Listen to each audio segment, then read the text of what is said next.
white areas. Areas in Romania which no access to the World Wide Web. I have tried here to widely express a point of view of what I think institutional transparency should be and how it can actually work for the real people outside the walls of a ministry. For sure, we can debate and reach for a conclusion that I may suit us all. The citizen interest would be the first that comes to mind. Thank you very much.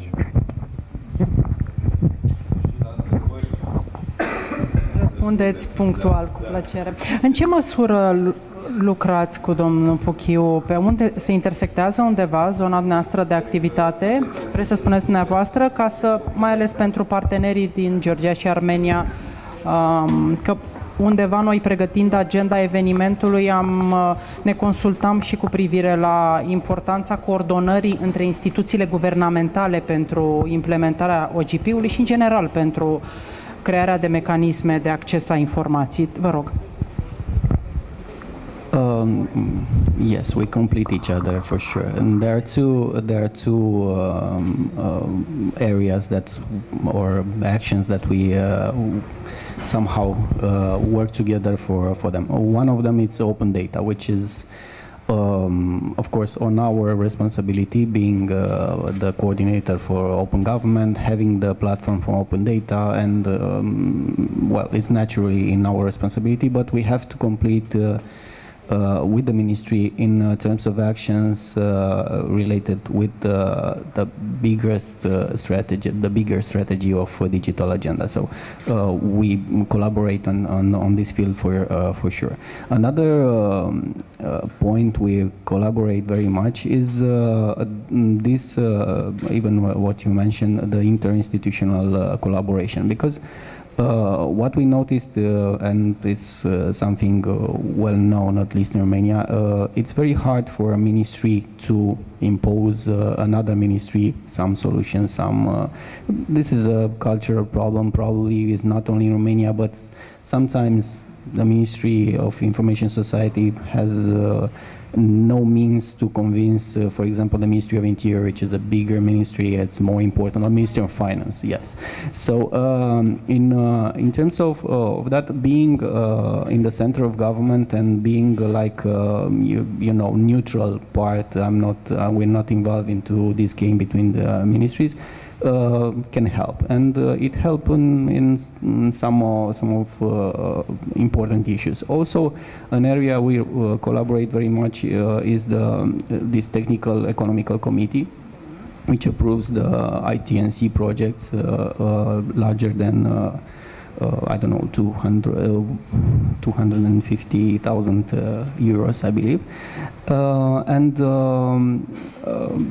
this is an area we collaborate very much, because we are focusing on interoperability, security, also double financing the project. So there are good examples that we have a good collaboration with the ministries under this cooperation platform. So yes, there are a lot of areas we collaborate with the ministry, but the ministry on the digital agenda is the leader of the project. Mulțumesc. Before I'll pass the microphone to Marisa, și o trecem pe română, pe engleză, ne inspiră spațiul ca să fie așa destul de internațională întâlnirea noastră. Before I'll pass the microphone to Marisa, may I kindly ask you, Marisa, in your speech that you, if you'd like to, of course, that you also touch the issue of the challenges that you have heard that Romanian civil society faces when struggling to get access to data. You've already been in contact with the Romanian civil society for a while. I think you're here for a number of years. So I'll personally be interested, as a person coming from a country which actually proposed this partnership for open data, and also as a person that directly interact with those on the ground, those from the local level mostly, but also those in Bucharest. Do you feel any differences from the environment that the civil society operates in at the local level when struggling to have data, when trying to get that data and turn back to the beneficiaries of what is called the public decision making, the regular citizens, as compared to those in Bucharest? Like this kind of perceptions that you have now at the end of, I guess it's the end, it's not the end, it's after several years, you have ONGurile, so after at least 1 year, as far as I know, of your stay in Romania. Thank you very much for joining us today. Well, thank you very much for inviting me here today. It's a great pleasure. This is one of my favorite topics that I get to work on at the embassy. And so it's always fun to come out and talk about this topic. I'm the rule of law officer at the U.S. Embassy here. And so I get to cover a whole range of transparency issues, the court system, the police, the parliament, elections, and open data. And I have to say that open data is my favorite topic because I think it's the way forward. It's transforming the way that my government works. It's transforming the way that the Romanian government works. And that is what needs to happen if we want governments to become more accountable to citizens.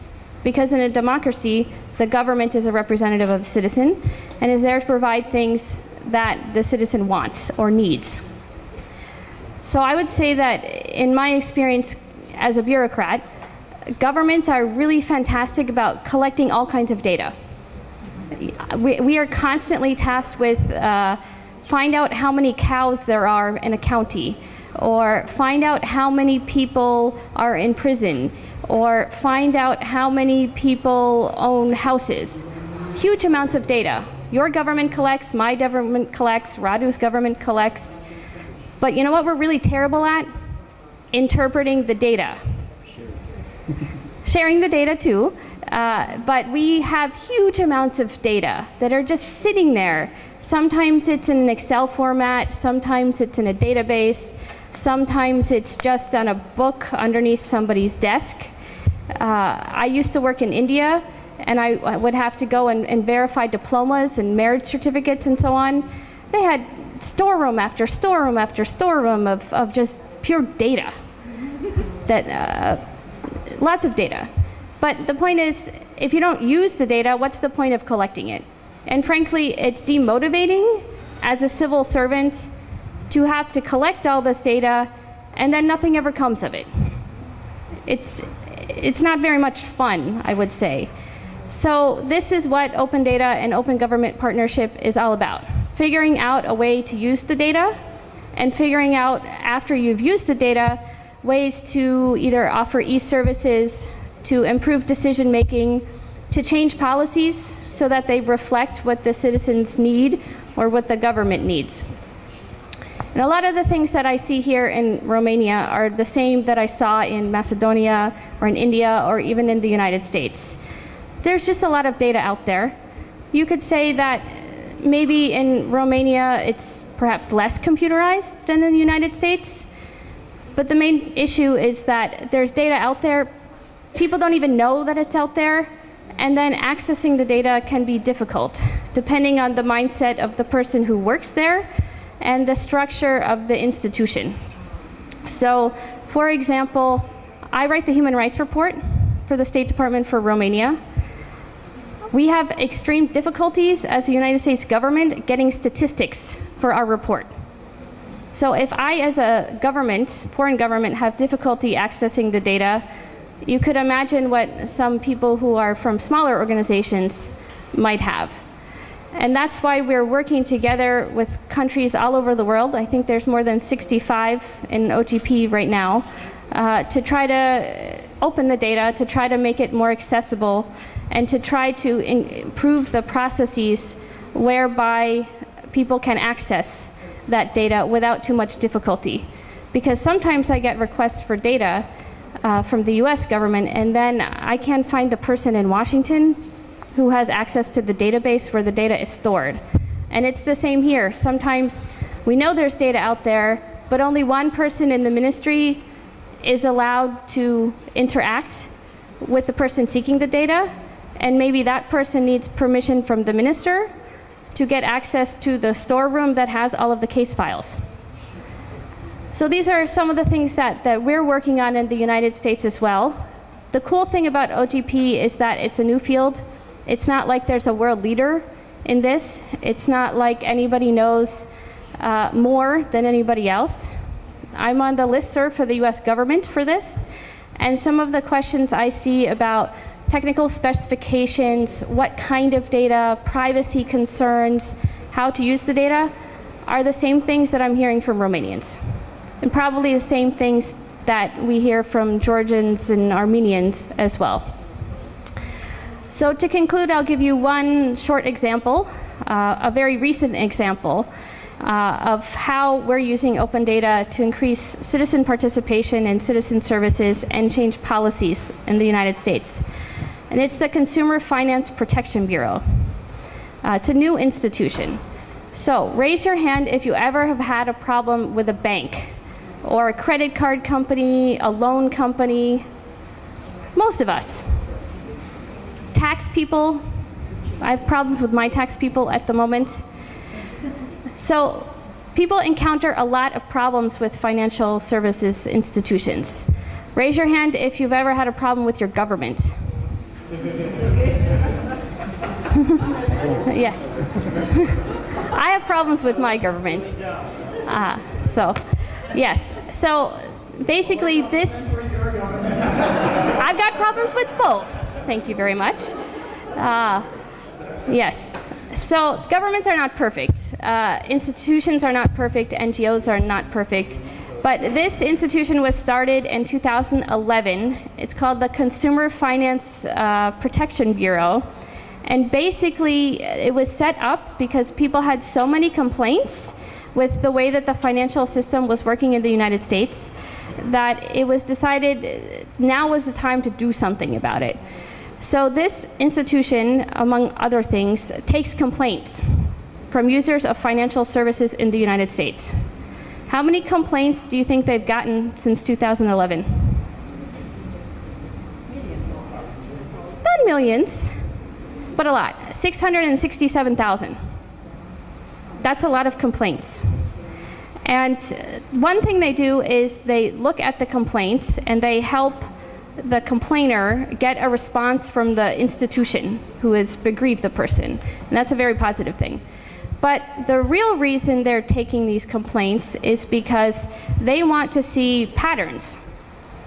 They want to see which institutions are wronging which people for which kind of service. So what they've done is they've made a big database where the information goes in, and every day they extract information from the database. It's very basic information. The name of the institution that's being complained about, the type of complaint, fraud, mortgage, late payment, harassment from a bill collector, the location, which date, and sort of the date in which it occurred, and they will also record the response from the institution. And so they publish this in an open format on their website, so anybody can go in there and see it and analyze it and so on. They have analysts in-house who do this, but they're also founded on the point of transparency and know that they cannot possibly come up with solutions to all of these things or even analyze all of that data. So they look for people from outside of their institution, whether it's another government agency or an NGO or a student even. And just last week, they did something really cool, which is they added a feature in March which allowed you to give a personal narrative along with your complaint. And you had the option of clicking that you would like to have this published publicly. And just on June 25th, they published 7,700 consumer complaints with the personal narratives. And these are like really horrifying stories of, you know, I've been trying to pay my student loans, and Sally Mae, who nobody likes in the United States because they call you and harass you and don't let up, has been going after me and took me to court and sued me for $300,000 when my outstanding balance was $50,000, and I defaulted on my house, and now my life is over. I mean, these are really horrifying stories. But they have now published 7,700 of them with all of the personal information removed. And then they issued a notice to the public that said, please do something with this. Help us promote our institution. Help us analyze who the biggest problems are, who the biggest solution givers are, and help educate the public.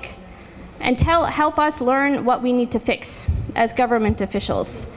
So to end my story, the most recent thing I've heard about this is that starting in the summer, one of the big screens in Times Square in New York City will start displaying these stories of people, which I think is actually pretty cool because it will go a long way in educating people that there is a place to complain, that somebody actually looks at the complaints, and it will serve as a strong indicator to the government that if they're collecting the complaints, they better be doing something with it. So, thank you very much. Înainte să trecem la următoarea secțiune, că mergem așa rapid, cel puțin până la prânz, v-am spus, rămânem în acest format și ulterior o să schimbăm puțin formatul, să fim grupuri puțin mai mici. Dacă sunt întrebări față de ceea ce au spus invitații noștri pentru acest mic panel, pe mine, de exemplu, m-a intrigat, let's switch to English again. I was intrigued by Marisa's comment that was, if I recall well, that the civil servant feels sort of frustrated because they prepare and deliver information and then not necessarily there is something for them back in terms of to see what happened with that information and that it really was helpful to anybody. I think that's intriguing, and I was wondering if you feel that it's the same in your countries. Is this a challenge? Because I do believe that at this point in Romania we still have a struggle to get access to that information. We're at that stage, at this point, with some differences, with some exceptions, sorry, that I would like to acknowledge as well, but we rather face the challenge of really finding, you know, that complex data that we need as civil society to understand what was what were the reasons that a decision or another has been taken about. So I was intrigued by your commentary, and I was wondering whether you also feel that our public institutions might have feel the same sort of a frustration. Do we feel that those collecting that information from the civil society are doing something on their own members' benefit, which won't be wrong in its sense, or rather do something on the benefits for the ultimate beneficiary of the public policy in Romania, which are the citizens? Do we feel that we have this, not problem, this challenge of keeping, building a community among us, the users of those data, and sometimes forgetting to go back to the citizens and, inform them about what we have found by collecting that data.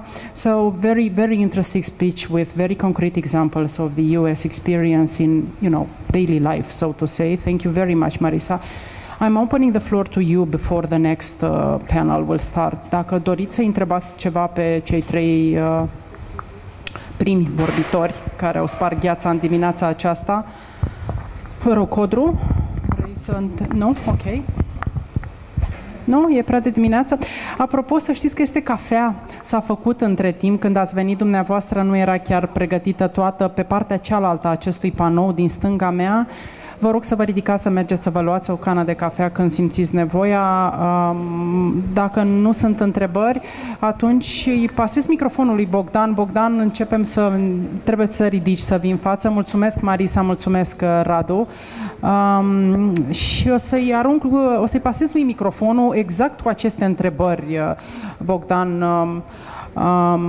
Din speech-ul Marisei realmente m-a intrigat faptul că își punea problema a ceea ce primește înapoi administrația pentru efortul de a pune la dispoziție date și că de regulă sensul era că nu se simțea implicată, adică se simțea folosită pentru informații, dar nu întotdeauna implicată. Sincer să fiu și eu un IPP, am aceste întrebări în echipa mea și am instituit cumva un mod de lucru prin care, de exemplu, în ceea ce privește primăriile cu care noi lucrăm, cu zona de administrație locală, după ce în prima parte a anului îi nebunim cu chestionare detaliate, cu sute de întrebări despre serviciile publice, cât costă să ridici gunoiul de pe stradă, cât costă iluminatul public, câți stâlpi, ce rețea de iluminat au, în toamna anului respectiv ne întâlnim cu oameni, adevărat mai degrabă cu palierul politic, că undeva să și vadă ce se întâmplă cu acest efort de colectare